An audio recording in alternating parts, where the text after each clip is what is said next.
मोकळी सुटसुटीत गोड बुंदी करण्यासाठी एक बाउल मी इथे बेसन पीठ घेतलेले. बेसन पीठ चांगलं बारीक दळलेलं पाहिजे.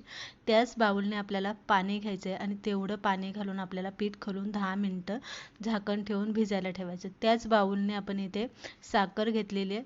1 बाउल साखर घेतलेले, अर्धा बाउल पाणी घालून आपल्याला चिकटसर अशी तार तुटेल असा पाक आपल्याला इथे बनवून घ्यायचा. त्यानंतर आपल्याला झाऱ्यातून कळी गळते का त्यानुसार आपल्याला पीठ जरासा पातळ करून घ्यायचं. येलो फूड कलर यामध्ये घालून आपल्याला व्यवस्थित हलवून घ्यायचं. त्यानंतर तेल इकडे गरम करायला ठेवलं होतं. कडकडीत तेलामध्ये आपल्याला कळी अशी पाडून घ्यायची. एका इतीच्या अंतरावरती झाऱ्या धरायचा म्हणजे कळी चांगली गोल पडते. त्यानंतर पाक थोडासा कोमट करायचा. त्यामध्ये विलायची पावडर घालून केलेली बुंदी घालून व्यवस्थित हलवून तासभर मुरायला ठेवायची. तासभरानंतर बुंदी हलवून घ्यायची आणि एका परातीमध्ये पसरून रात्रभर आपल्याला अशी सुकायला ठेवायची. छान अशी मोकळी सुटसुटीत बुंदी